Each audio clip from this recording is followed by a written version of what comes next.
예비 선생님들 안녕하세요. 박대훈이에요. 저 다 아시죠? 그러니까 내 속엔 생략. 새해 복 많이 받으시고 꼭 소원 성취하세요. 네, 그 소원이 뭔지는 알 것 같다, 내가. 제가 좀 피곤해 보이죠? 여독 때문인데, 저 얼마 전에 남미를 갔다 왔는데, 그러니까 여행도 한 살에도 젊을 때 이렇게 가야 되는 것 같아. 이제는 더 힘드네. 그리고 그 말씀 드려도 되는 것 같은 게, 제가 놀러 갔다 온 거 사실 아니에요. 진짜로. 공부하러 갔다 온 거 맞고요. 우리가 지리교사라면 언젠가는 한 번쯤 다녀올 만한 그런 곳이라고 생각합니다. 그러니까 저는 사실 자주 가요. 왜냐하면 조건이 우리 이모가 거기 살아가지고 근데 선생님들 이왕이면은 저 내년에 전부 합격하셔가지고 제가 가이드 할 테니까 같이 가는 것도 괜찮을 것 같은데, 그래서 선생님들 아마 지금 제가 이제 수업 안내하러 들어왔지만은 긴장하신 선생님 있을까봐 제가 사진 몇 개만 보여줄게요. 그리고 이거는 우리 공부에 다 도움 조금이라도 되는 거니까, 그렇죠? 그래서 왜냐하면 이거 보여드리고 제가 드리고 싶은 말씀이 있어서 그래요. 그래서 사실 이거 장난치려고 그랬거든. 나 여자친구 나 결혼 안 한 거 알죠? 그래서 여자친구 생겼다고 장난치려고 그랬는데 그건 아니고, 여기 이제 보카라고 저희 이제 탱고 시작된 곳이래요, 저기는. 그 다음에 이거 제가 수업 시간에 지형편에서 내가 보여드렸던 중국 걸 보여드렸거든요. 칠채상이라고. 그러니까 광물자원 때문에 이렇게 지층이 이런 식으로 보여요. 한번 꼭 가보세요. 이건 이제 남미 중부 지역에 딱 그 알티플라노라고 하는 그런 지역인데, 그다음 여기 이제 저는 고산병 없어서 이런데 이제 가도 괜찮아요. 그래서 4,170m 알티플라노 간 사진이었고요. 그다음에 여기는 아마 아실 거 어디죠? 우유니 사막이라고 얘기하시는 선생님 많을 텐데, 우유니 사막은 아니고 여기는 그거보다 좀 더 아래쪽에 그 살리나스 그란데스라 그래서 딱 여기가 남해 기선이에요, 여기가. 그래서 이건, 그러니까 여기 여러 사람이 같이 가야 돼. 저는 사실 이종사촌 데리고 그냥 사실 못 찍더라고. 그래서 겨우 딱 하나 건졌고, 그다음에 여기 세계에서 제일 예쁘다는 빙하, 모레노 빙하, 이것도 수업 시간에. 그러니까 업데이트 시켜드리려고 제가 사진들 많이 보여드렸는데, 이왕이면. 잘 찍었죠, 이거. 빙하 육질 완전 좋잖아, 1등급. 그다음에, 여기는 이제 피츠로이라고 세계에서 가장 아름다운 미봉이라고 꼽히는데, 그러니까 여기에 이제 사연이 하나 있어요. 그러니까 여기 제가 혼자 렌트해서 다녔거든요. 그러니까 심심하잖아. 그래서 들어갈 때는 혼자 했는데 나올 때 이 친구 잘생기지 않았어요? 예, 체코 출신인데 이제 친해졌어요. 마렉이라고 하는 친구인데 걸어서 남미를 1년 동안 일주하고 있더라고요. 그래서 잘 됐다 해서 제가 딱 요렇게 먼저 찍어놓고 나도 똑같이 찍어달라고 했던 거죠. 그래서 선생님도 생각 많이 났습니다. 그러니까 아마 나이 비슷할 거예요, 선생님들하고. 근데 이 친구는 이렇게 다니는데 우리는 취업 때문에 그러지 못하는 거, 좀 그런 부분이 안타까웠던 것 같아요. 그리고 이제 이게 마지막 사진인데, 아까 거기 살리나스 그라데스 사막이죠. 여기가 소금 사막인데 여기 보이세요? 이게 거의 그림자가 수직이죠. 그러니까 딱 남해 기선이에요. 그래서 제가 남극 방향으로, 이때 이제 이종사촌하고 같이 가서 제가 그냥 찍힌 거예요. 찍어달라 그런 게 아니라 제가 찍었더라고. 그래서 그냥 남극 방향으로 좀 걸어갔다가 왔는데, 그런 생각이 딱 들었어요. 이게 진심입니다. 우리가 산다라는 게 보면 때로는 나 혼자 사막을 걷고 있는 것이 아닌가, 그런 생각이 들 때가 저도 많았어요. 근데 제가 선생님들보다 조금 더 살았잖아요. 근데 그렇게 나 혼자지만 내가 열심히 어떤 방향에서 걷다 보면은 누군가는 도와주는 친절한 동행을 만나게 되는 것 같아요. 그래서 선생님들 올해 1년 동안 어떤 대단한 각오로 공부에 임하시겠지만 결코 선생님이 혼자가 아니라 제가 선생님들의 좀 동행이 되어드리겠다라는 그 말씀 드리고 싶어서 사진 제가 몇 개 이렇게 골라봤습니다. 자, 그러면은 제가 이제 본론 시작해야 되는데, 올해 강의를 제가 어떤 말로 시작을 할까 사실 고민을 요건 좀 했어요. 그래서 고민 끝에 딱 요렇게 그냥 짧게 한번 써봤거든요. 이거는 저에 대한 사실 반성이기도 합니다. 그러니까 인간은 우리가 다 배운 게 다르고 살아온 환경이 다르기 때문에 어쩔 수 없이 편견 덩어리인 것 같아요. 그런데 우리가 그 편견을 가지는 거는 전혀 이상한 게 아니라고 생각이 듭니다. 근데 그것보다는 내가 편견이 있다라는 걸 인정하면 굉장히 이게 발전이 될 수 있는 건데, 우리가 그것을 자꾸 인정하지 않으면서 이 발전의 기회를 놓치는 게 아닌가. 제가 스스로도 반성하는 의미에서 말씀을 드린다 그랬잖아요. 그래서 이걸 이제 우리한테 적용을 해보면, 일단 선생님들 대체로 이제 처음 공부하신 선생님보다는 좀 어느 정도 공부하신 선생님들이 꽤 많은데 공부에 관해서 편견도 굉장히 많으신 것 같습니다. 근데 그 편견은 맞을 수도 있어요. 근데 우리가 더 성장하기 위해서는 때로는 그 편견을 빨리 버려야 되거든요. 아주 쉬운 예를 하나 든다면은 선생님들 조금 우리 고참 베테랑 선생님들 그런 거에서 후배들 지도하면서 이런 건 안 나와. 특히 그런 마음 맞는 것 같아요. 그렇죠? 물론 골라내는 능력 중요하죠. 중요한 것과 중요하지 않은 것을. 그러나 그런 생각은 굉장히 위험하다는 것이 어떻게 보면 입증된 시험이 이번 시험이 아니었을까 이런 생각이 듭니다. 그 다음에 선생님들도 제가 1년 동안 참고 얘기 안 했는데 저에 대한 편견도 있으니까 박대호는 뭐 인문지라며 근데 내가 계속 그랬거든. 내가 이과 출신한 거 그렇게 얘기한 이유도 뭐냐면 자 인문지 제가 잘 했던 것 같아요. 그런데요. 막상 시험에서는요, 제가 그래도 적중을 해드렸다면 자연지리 쪽이 아니었나 이런 생각이 듭니다. 그래서 우리가 그런 편견을 많이 가지는 거는 결코 우리 발전에 도움이 되지 않는다라는 거 그 말씀을 드리고 싶어서 이걸로 제가 올해 인사를 꺼낸 것 같아요. 그러니까 저도 반성한다 그랬잖아요. 그러니까 저도요, 예상한 결과하고요, 솔직히 말씀드리면 많이 달랐습니다. 그러니까, 이거는 제가 선생님들에 대해서 편견 가지고 있었던 거 인정을 합니다. 안타까운 사례지만, 이 선생님은 당연히 되실 거라고 생각을 했는데, 그렇죠. 결과가 좋지 않은 선생님들 계셨어요. 많지는 않았지만. 그 다음에 좀 기분 좋았던 거는 제가 제 편견이 틀려서 기분 좋았던 케이스인데, 그 선생님들이 누군지는 제가 죽어도 말씀을 못 드리지만, 이 선생님 올해는 조금 어렵지 않을까 이렇게 생각을 했었는데 상당히 많은 선생님들이 결과가 좋으셨어요. 그리고 그냥 단순히 뭐 1차 컷 통과한 것뿐만이 아니라 어떤 선생님은 10점 이상 차이가 나서 아주 편한 마음으로 2차 준비를 하시게 됐더라고요. 그래서 저도 이제 선생님들에 대해서 가졌던 편견 사실 뭐 구구절절 얘기하지 않아도 다 어떤 뜻인지 아실 거라고 생각을 합니다. 그러니까 그런 거에 우리가 너무 연연해하지 않았으면 좋겠다라는 거고요. 그 다음에 시험과 관련해서도 고마운 말씀인데 이런 얘기를 들었습니다. 박대훈 굉장히 감 좋네. 그 말 들으면 저는 당연히 기분 나쁘지 않죠. 근데 제가 솔직히 진실을 제가 공개할게요. 굉장히 불만족스럽습니다. 솔직히 저는 저의 예상이 빗나갔어요. 근데 선생님도 좋은 평가를 해 주시더라고요. 근데 왜 그런지 그 이유를 말씀드릴게요. 저는 솔직히 제 예상 많이 빗나갔는데요. 제가 그래도 다행히 제 편견을 그다지 신뢰하지 않았던 것 같아요. 그러니까 제가 예상한 문제들이 있었습니다. 그런데도 불구하고 저는 보험을 들은 거죠. 안 나올 거라고 생각한 거에 시간을 상당히 많이 할애를 했던 것 같아요. 근데 그것이 다행히 조금 주요를 했던 그러했던 1년이 아니었나 그런 생각이 들고요. 그러니까 부끄럽지만 제가 저의 장점을 제 입으로 얘기한 게 좀 창피하긴 해요. 근데 제가 스스로 저 장점 딱 2가지만 말씀드리면 하나는 제가 관찰력이 좀 뛰어난 편이에요. 그래서 이 관찰력은 출제위원들에 대한 관찰력도 포함이 돼요. 그래서 제가 사람을 잘 관찰을 하거든요.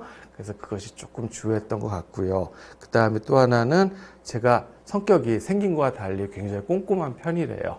저는 아니라고 그냥 자꾸 그랬는데 솔직히 저도 인정하겠습니다. 저 굉장히 꼼꼼한 편이고 되게 집요해요. 그래서 보험을 굉장히 많이 들었던 것이 그래서 솔직히 고백하면 저도 편견이 있었고 제 예상도 빗나갔어요. 그런데 결과는 나쁘지 않았던 것이 그것이 2가지가 이유가 있었다라고 말씀을 드리겠습니다. 그러니까 제가 지금 결론을 내자면은 제가 드리고 싶은 말씀은 어느 정도 나는 여기에 해당되지 않는데 왜 이거밖에 안 됐을까 그런 생각을 하시는 선생님들이 계시다면 일단은 공부의 가장 큰 적 중에 하나는 교만함인 것 같아요. 근데 저 정말 그건 노력을 하거든요.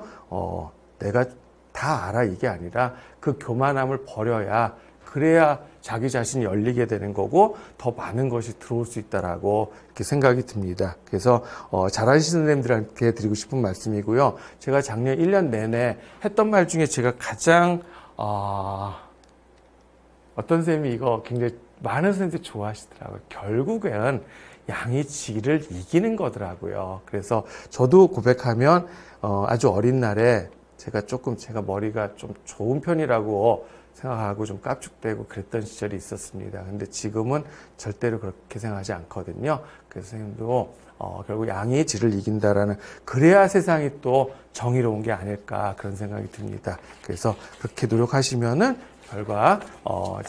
결과는 절대로 배신하지 않는 거라고 생각을 좀 해주셨으면 좋겠습니다. 자, 그러면은 일단 선생님들께 당부의 말씀 겸해서 드렸고요. 그 다음에 수업 안내 전에 간단하게 우리가 시험 문제, 물론 해설 강의 제가 해드렸어요. 바로 시험 끝나자마자. 근데 올해 나왔던 기출문제 몇 개만 제가 진단을 좀 해볼까 해요. 그래서 일단 그때도 말씀드렸지만 두 가지로 압축할 수 있는 건데, 하나는 출제위원들이 이걸 꼭 보시면 안 되는데 일단 문제가 참 성의가 없었어요. 이거는 뭐 제 생각만 그런 건 아닌 것 같습니다. 그 다음에 또 하나가 변별력이 없었다라는 게 이제 주된 평가예요. 그래서 참 안타까운 게 쉬운 건 좋습니다. 그리고 1차보다 2차 변별력 높이고자 하는 게 그게 정책이라면 당연히 거기에 따라야 되죠. 근데 안타까운 거는 그 평이한 난이도가 모든 문제에 유지가 됐다 그러면 괜찮은데 그러지 않았어요. 굉장히 들쭉날쭉했거든요. 그래서 실제로는요, 2차 시험에서 변별력을 높인다, 그 의도는 실패한 것으로 판단이 됩니다. 왜 그러냐면요. 자, 일단 선생님들 지금 컷은 다 아실 거예요. 그래서 서울을 말씀드린 서울이 1차가 지금 79.3이죠, 서울이. 근데 제가 지금 알고 있는 우리 합격생들 보면은요, 점수대가 88에서 92점 사이에 몰려 있어요. 이거는 거의 확실한 것 같습니다. 물론 14명을 뽑으니까 14명에 7명 더 있으니까 21명이죠. 그러니까 제가 볼 때는 자, 요 아래에 여기 10점 정도 되는데 요 사이에 한 7명 정도는 7, 8명 있을 것 같아요. 근데 상당수 선생님들이 여기 있단 말이에요. 그러면 요 아래 88점 아래에 있는 선생님들이 지금 만약 여기가 이게 1배수 커트라인이라고 한다면요, 과연 2차에서 뒤집을 수 있을까요? 이 그룹 안으로 들어가야 되잖아요. 지금 제가 볼 때는 이거 아무리 낮게 잡아도 지금 85는 넘어가는 것 같아요. 근데 2차에서 서울이 물론 수업 지도안이 있긴 하지만은 제가 볼 땐 2차에서 우리가 현실적으로 뒤집을 수 있는 점수는 한 냉정하게 잡아서 6점 정도라고 보여요. 그러면 지금 여기 들어간 선생님들은 물론 그럼에도 불구하고 불안해하시는 선생님들이 계실지 모르겠지만 제가 볼 때는 여기는 뒤집히는 승부는 아닌 것 같아요. 그러면 출제 정책, 그러니까 그 의도는 실패한 것으로 봐야 되지 않느냐. 그래서 여기만 그런 게 아니라 많은 지역이 그래요. 지금 예를 들면 경북 같은 경우도 79점인데 저와 같이 공부하신 선생님들이 지금 보니까 여기는 이제 87에서 89 사이에 또 몰려 있더라고요. 그러면 여기도 뒤집기는 어려워 보이죠. 단 경기도 같은 경우 인원이 워낙 많기 때문에 1차 컷이 지금 경기도가 서울보다 높았죠. 인천도 그렇고. 그러니까 82점인데 경기도는 보니까 80점대 중반 선생님들이 꽤 제가 알고 있습니다. 그래서 경기도는 어떨지 모르겠는데 서울이라든가 많은 지역이 이게 뒤집기가 어려운 그런 결과가 나온 것 같습니다. 그러니까 서울하고 경기도를 비교하면은 1차 컷은 경기도가 더 높아요.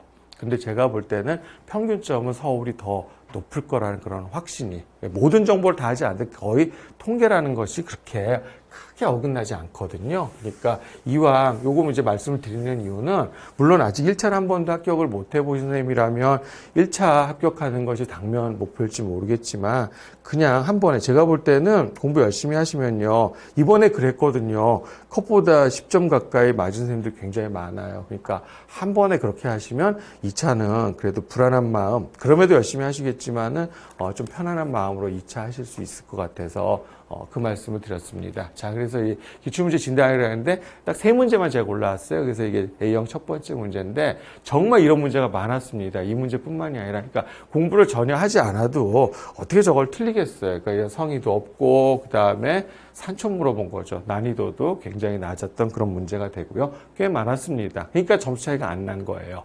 그 다음에 두 번째 문제는 이제 왜 가져왔냐면 이제 이런 거죠. 우리가 여기 또 편견이에요. 그러니까 좀 낡은 문제예요. 솔직히 말씀드리면. 물론 그럼에도 강의를 전 했습니다. 비판하면서. 근데 우리가 기출 문제를 다시 한번, 그러니까 기출 문제 공부 정말 꼼꼼히 하셔야 된다는 그런 말씀을 드리고 싶습니다. 그래서 잘하신 선생님들인데도 불구하고요, 좀 방심해서 틀렸다라고 생각이 드는데 여기 이제 요것 때문에 많이 틀렸어요. 그래서 B를 아마 부도심이라고 쓰신 선생님이 굉장히 많았을 거로 제가 알고 있습니다. 근데 여기 이제 요구하는 답은 신도심이었거든요. 그래서 이 기출문제들 꼼꼼하게 다시, 그러니까 공부에 일단은 기출문제가 기본이 된다라는 거 강조하고 싶어서 말씀드렸습니다. 그 다음에 세 번째 문제는 이게 저 좀 칭찬 많이 해주신 그런 문제인데 아마 난이도가 가장 어려웠던 문제 중에 하나였던 것 같아요. 그래서 이게 지형 공유절, 그러니까 일종의 이것도 인위적 공유절단이긴 한데 아무튼 가미공유하천 문제인데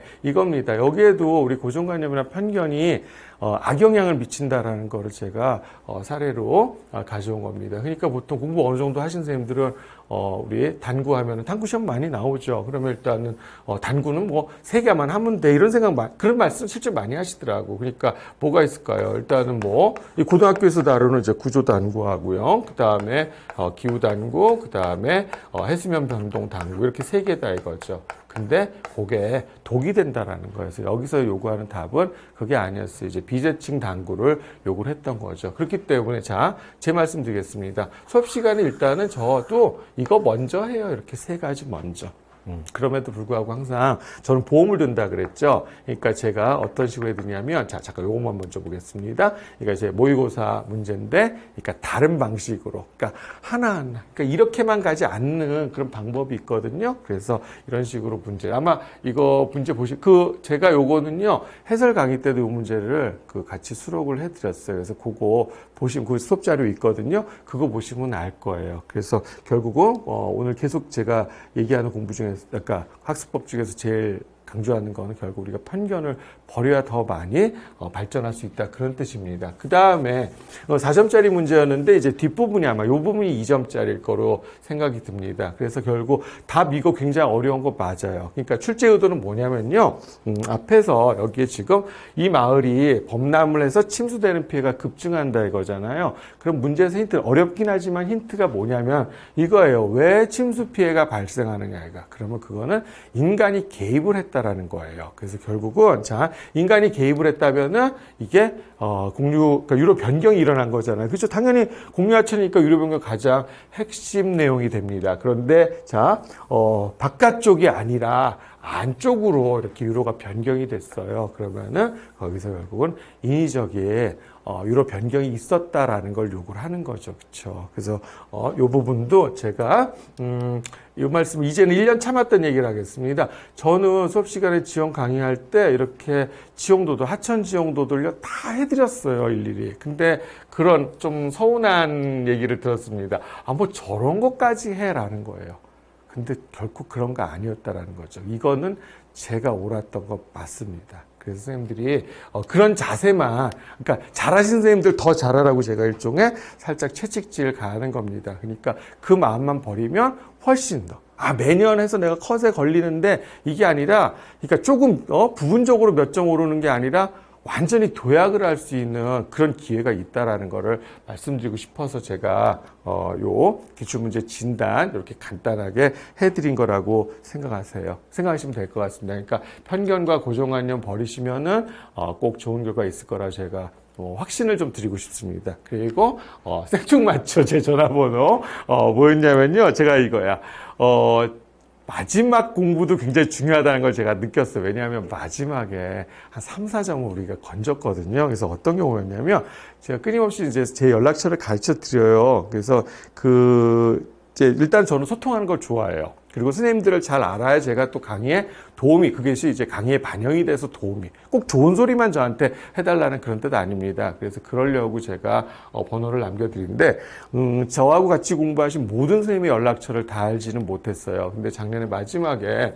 보충 강의까지 다 하고 나서도 시험 전전날까지 제가 또 해드리고 싶은 게 생기더라고요. 근데 저한테 있는 연락처는 딱 한정돼 있잖아요. 그래서 아는 연락처 아는 선생님들한테는 보내드렸는데 못 해드린 선생님이 계셨어요. 그래서 그게 개인적으로 너무 안타까웠습니다. 그러니까 저한테 제가 뭐 그렇다고 매일 너 뭐 이거 했니 수업 점검 인적으로 못 해드려요. 그런데 비상사태, 그러니까 학원에 항상 업로드 되는 거 이게 시간이 걸리잖아요. 하루나 이틀 뒤에 항상 올라가죠. 그래서 선생님들 이거 번호 저장해 두시고 저한테 저 누굽니다 같이 공부하고 있습니다. 좋은 말 안 해도 돼요. 저한테 연락처 한 번만 주시면 제가 급할 때 자료를 빨리 드릴 수 있을 것 같아요. 그래서 제가 번호 안내를 먼저 해드린 거예요. 그리고 솔직히 말씀드리면 꼭 제 수업 수강하지 않는 선생님이라고 저 차별하지 않아요. 저한테 연락처만 있는 선생님들이라면 뭐 실제로 그렇게 했습니다. 저 인심 박한 놈 아니에요. 예, 그러니까 제 수업 마지막에 수강 안 하셨는데도 불구하고 제가 다 해드렸던 거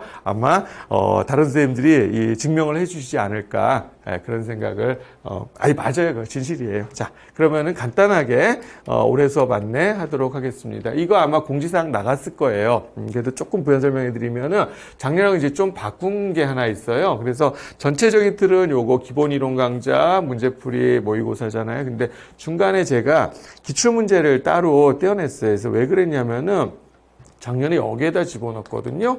그래서 그랬다 보니까 이제 기출문제가 한 반 정도 잡아먹더라고요. 문제가 많잖아요. 그러니까 요거를 패스하신 선생님들이 꽤 계셨어요. 난 좀 기출문제 한다 이거야.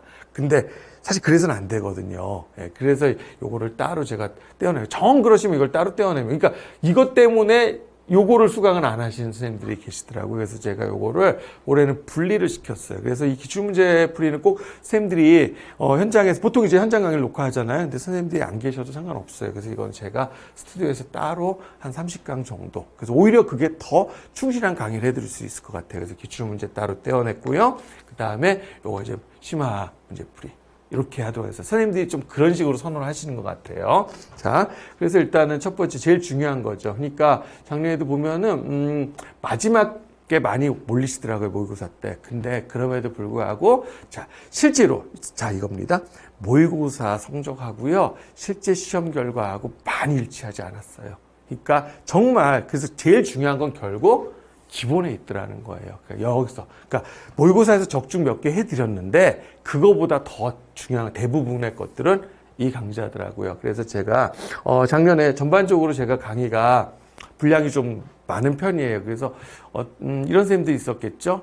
저렇게까지 내가 어느 정도 하는데 저렇게까지 해야 되나. 작년에 제가 이거 99강 완강했어요. 그래서 저렇게까지 해야 되나 하실지 모르겠는데 저는 그래도 만약 모든 강의 중에서 정말 딱 하나를 선택을 하라 그러면 이것이 맞다라고 생각이 들었습니다. 그래서 솔직히 제가 이거 좀 이상하죠. 39강. 왜냐하면 제가 40강 되면 양이 되게 많아 보이잖아요. 그래서 이렇게 해놓은 거죠. 실제로는 뭐 당연히 필요하면 적어도 넘어갈 수 있는 거잖아요. 그렇죠? 그렇다고 뭐 수강료가 올라가는 건 아닌데, 그래서 요거를 두 달 한다. 그래서 대략 5월까지. 그러니까 이걸 뭐 기초와 좀 심화를 이렇게 분리하는 거 어떨까 그 고민도 해봤는데 그렇지 않는 게 더 좋을 것 같아요. 그래서 이렇게 한 번에 진행을 하도록 하겠습니다. 그래서 분리해서 수강할 수 있도록 사실 올해도 작년에 이제 내가 이제 안 한다 그랬는데 그렇게 잘 해주실 거예요. 근데 올해는 그래도 작년보다는 박대원 인문지리만 이러면 안 돼요. 실제 제가 이쪽이 더 적중도 정말 높았어요. 거짓말 아닙니다. 그 다음에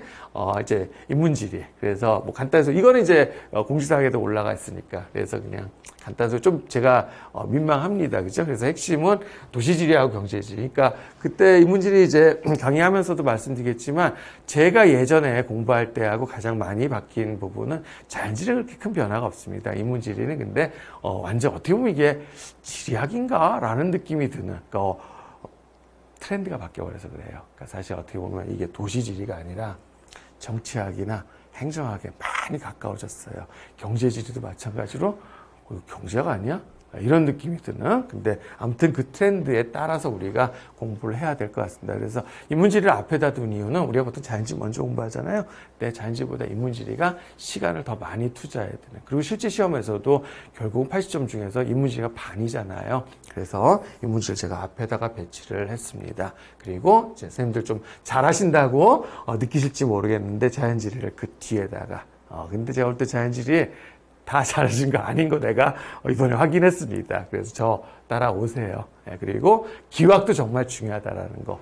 저 이거 잘해요, 진짜. 자, 그다음에 민망하다 이런 얘기. 그다음에 역시 지리교육론도 우리가 시간 할애해야 되는 거죠. 올해는 조금 지리교육론 문제가 실망스러웠는데 제가 볼 때는 지리교육론도 변화가 굉장히, 그러니까 인문지리하고 지리교육론 변화가 심해요. 그런데 자연대 상대적으로 변화가 좀 적은, 그래서 지리교육론도 열심히 해주시길 부탁을 드리겠습니다. 그리고 기출문제는 제가 따로 할 거예요. 그래서 그러니까 아무튼 그 완강은 저 기본이론 강좌하고 비슷하게 제가 완강을 제가 해드릴 거고요. 그 다음에 여름에는 이제 문제풀이만, 이거는 이제 뭐냐면 기출문제가 아닙니다. 그래서 새로운 문제고 거기에 제가 필요하다라면, 그렇죠. 그래서 좀 너무 이거 심한 거 아니야? 너무 어려운 거 아니야? 이거를 기본 이론 강좌에서 좀 듣기 그렇잖아요. 근데 또 저는 보험을 많이 든다 그랬잖아요. 그래서 그 보험에 해당되는 그런 이론들을 하고 문제풀이, 그리고 마지막에는 선생님들 잘 아시는 적중 모의고사. 그래서 올해는